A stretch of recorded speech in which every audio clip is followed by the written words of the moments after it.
Hi everybody, welcome into Mud's Closet. I have a really fun junk journal that I want to share, and it's made from a prime envelope. And I just want to I hesitate to call it a tutorial, maybe just a quick how-to on how I did that, because it was really pretty slick. So this is the journal, and I have some dangles on it.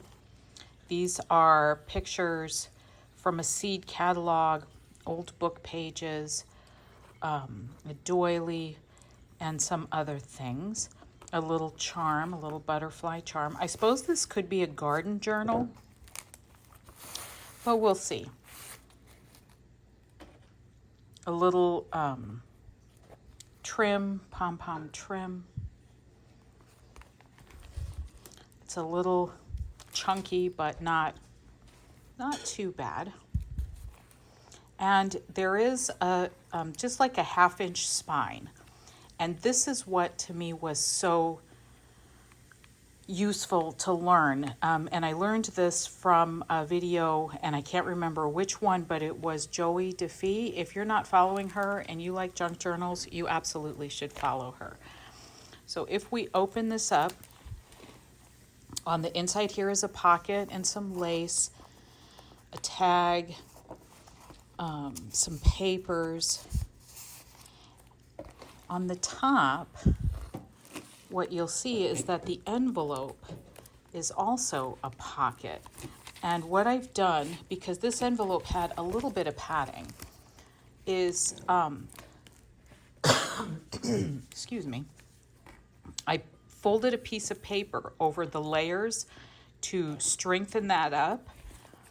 And I did that first, and then lined the inside here with, I think it was an old sewing pattern of some sort that was, we have a used supply store here in town, and she oftentimes has things sitting in the front for free. So I grabbed that paper, and that went on the inside.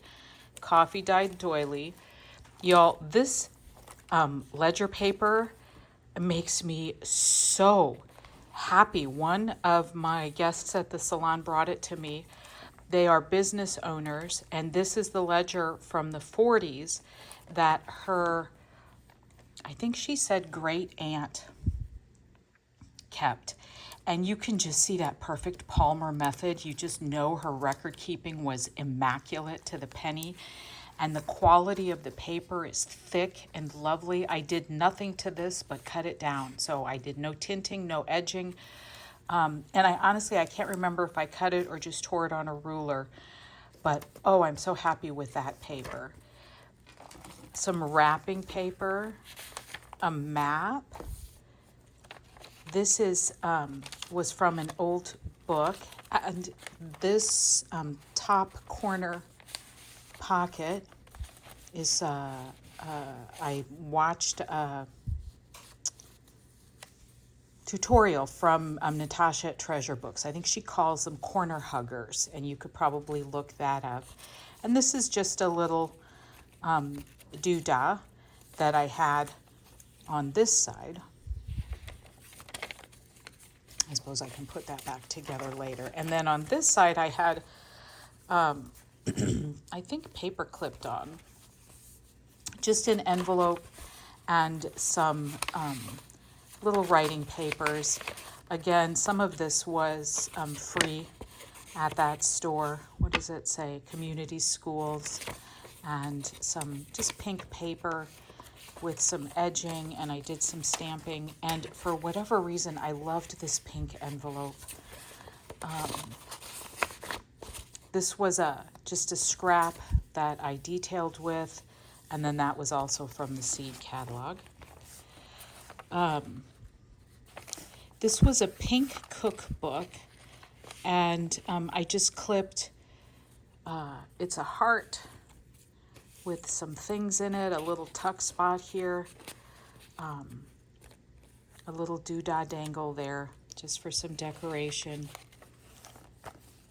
some graph paper, an envelope. I feel like this still needs a little something, but in the meantime, we have some tags and a little writing space.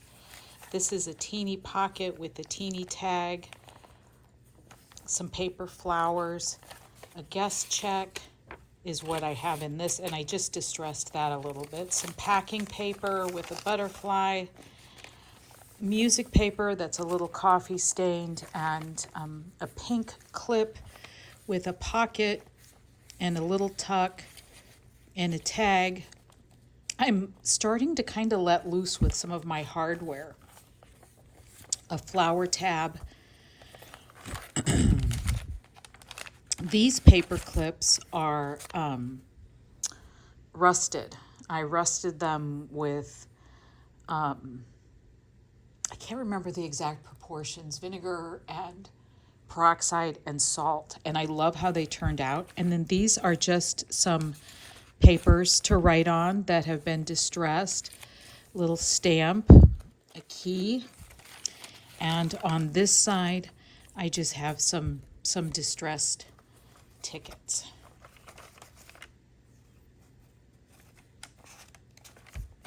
Another cookbook, kids paper, and then in the center is the pink bow. And this is just gold elastic, and I just tied it around. I am considering putting an eyelet at the top and bottom and running the gold through it. What do you guys think? I feel like that would be firmer. Just a paper clip, again, one of those distressed ones, and some writing paper. These are the back sides. This is just a flip out with some washi tape. And always when I use washi tape for something like this, I put a little glue with it. I don't quite trust it. Another little paper flower tab on book page. This is the other side of the envelope. There's a couple of tags and some little clusters that can be used here and there. Again, things from the seed catalog. And I would like to do something more there. I haven't quite figured out what on this envelope. And then in here are some pink gems and a little writing spot. I feel like this kind of goes because there's a little pink going on. So I wanted to make sure I could find it when I wanted it. This is just a little scrappy book that I have paper clipped with an iridescent pink clip.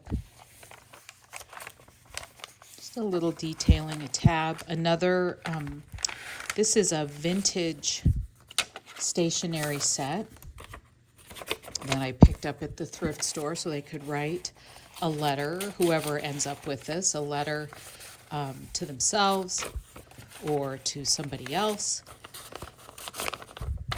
or do whatever a person wished. The other side of the map, the other side of the wrapping paper, the other side of the ledger, and the doily. And then in here, and I do feel like I want to do something here, more just writing paper.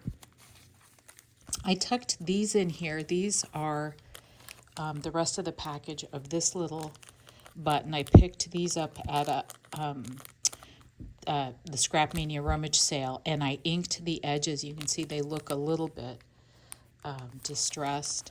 And then I just made a little, another little journal with some of the scrap pieces, 3-hole pamphlet stitch, a little stenciling on the inside, and that's left blank for whoever ends up with this can title that whatever they like. And then some coffee stained trim and the back. So that is my current journal. I don't think I showed you what was in this pocket. And that is also just another journal. This is a file folder, the envelope flap, just a few neutral pages, 3-hole pamphlet stitch. So hopefully lots of fun things everywhere with this journal. And what I learned about creating those tiny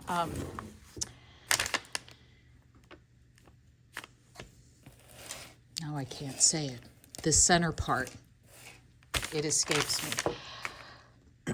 What I saw on that educational video that I watched, the tutorial, is that she measured on the edges, marked them, and then folded to it. And I am not a good person for accuracy, I'll say. I tend to not be as precise as might serve me. So when I was looking at the Prime packaging, I was looking at these margins, and they are about a 1/2 inch. So, and if you look at this part of the envelope is pretty consistent, and then it gets a little crumbly down here. So I might not use that bottom part, that might get cut off. We'll just have to see. But what I'm going to do with this one is fold it over to the edge of the crimping. But I can't seem to lay my hands on my folding tool, so I'm just going to use my hands. And I have taken all the labels off, but you could just cover them up. And then I'm going to do the same on the other side. And the lining up, it's a little tricky for me, because like if I look up at the top is not even, because of course it wasn't torn evenly. So that makes sense, but sometimes it makes me stop and think. And this is a smaller envelope than the one I used for that. I ended up making 2 that size of the other one. But I'm left with a spine, now that word comes back to me, that is equivalent to the length of crimping there. And so it really is, for me, as someone that doesn't have a ton of experience with this, a great way to create something that has that spine. And, you know, this paper has a lot of body to it. So what I was thinking about doing was removing this part that is uneven and crinkled, or I suppose I could tuck that up to be a pocket, and then so that would take me to here.